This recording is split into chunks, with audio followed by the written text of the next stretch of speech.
Fourth of the quadrant is the I, and I stands for investor. These are people who have money work hard for them. Basically, 4 asset classes that makes a person rich. And there's lots of more, the subheadings and all this. But number 1 is a business. The richest young guys today start companies. It's called Facebook, Google, Apple, stuff like that, you know. It's very important, and the quadrant is made up of the 4 different people who make up the world of business. So my rich dad said, in the world of business, there's E's. And E's stand for employees. An employee, he says, you can always tell who they are by their core values. And what the employee, whether the president or the janitor of the company, will always say the same words. The words are, I'm looking for a safe, secure job with benefits. That's what makes them an employee, because their core values are security. The other one of the 4 is the S, or the small business owner or the self-employed. And again, their core values will cause them to use the same words, which are, S means they're also solo. They're generally one-person act, they operate by themselves. On the right side of the quadrant are the B's. And what Rich Dad said the B stood for was big business, or like Bill Gates. Forbes defines big business as 500 employees or more. And their words are different. They say, I'm looking for a good system, good network, and the smartest people I know to help run my business. So they're unlike the S. They don't want to run the company by themselves. They want smart people to run their companies for them. And then the 4th of the quadrant is the I, and I stands for investor. These are people who have money work hard for them. These people are people who have people work hard for them. And these are the people that work hard for the rich. So early on in my life, it was my poor dad who always said to me, you know, Robert, go to school and so you get a high-paying job.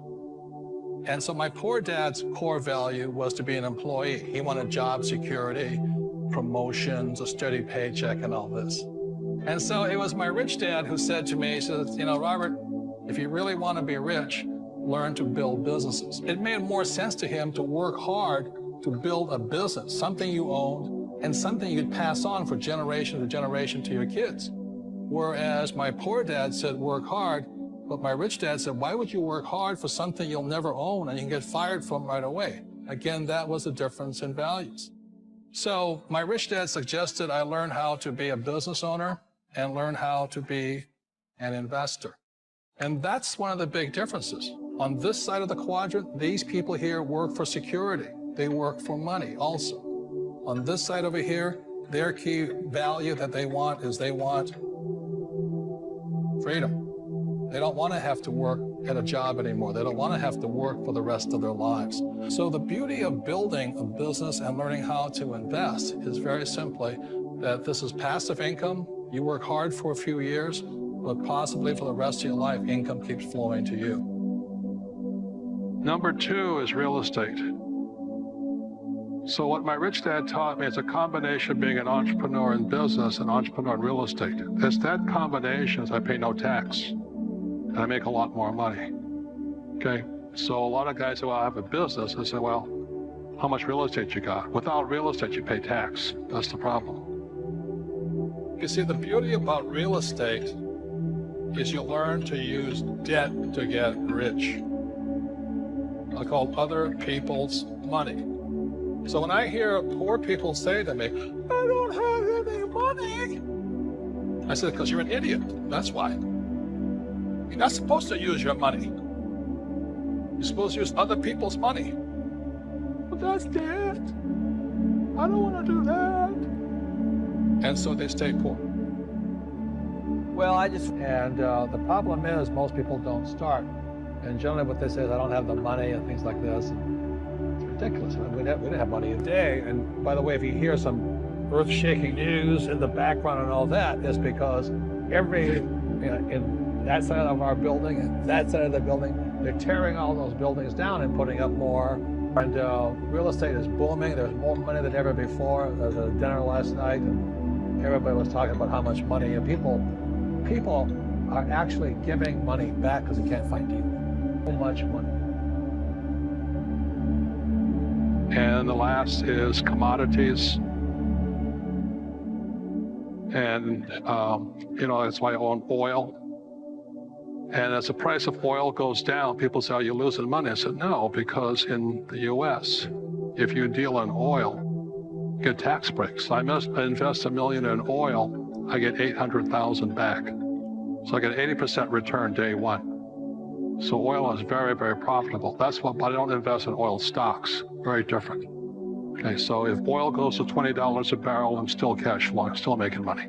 People like you, there's 6 basic words to financial literacy and financial education. And the 6 words again are income, expense, asset, liability. See, I don't really care about my FICO score. A FICO score just basically registers, are you trustworthy with borrowing money?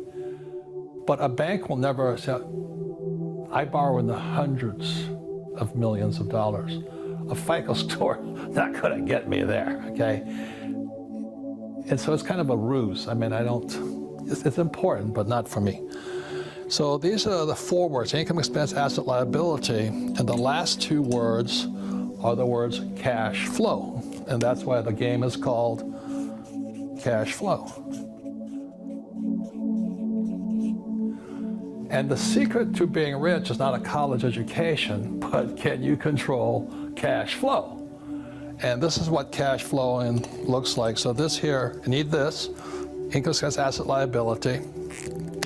Again, this is, you get a job.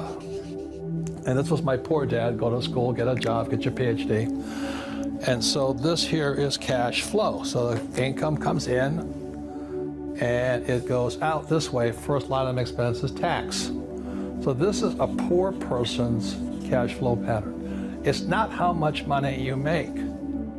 Most people, I don't care if you have a PhD or no school at all, but they can't control the cash flowing out through their expenses. And so that's why people like Susie Orman say, cut up your credit cards, live below your means, because you're a spendaholic. So that's a poor person. This is a middle class person's cash flow pattern. And this is where the house comes in. First thing, most kids do when they get the pay raise or that, they buy themselves a bigger house. Oh, my house is an asset. Now, who tells you that? Your real estate agent, of course, because they want to give you this false sense of security while you're getting screwed. But when you look at what happens with a house, a personal residence, something I live in, the money comes in, it goes out, and this is middle class, but it also goes out through a mortgage payments. Oh, but I don't have a mortgage. You still have taxes. You still, Hawaii just raised the property taxes on me, which is probably what I'm going to sell. I'm going to get out of Hawaii. But you have taxes and you have upkeep. So money's always flowing out. So that's why your house is not an asset, is because it's taking money from your pocket. So very simply said, assets put money in my pocket, liabilities take money from my pocket.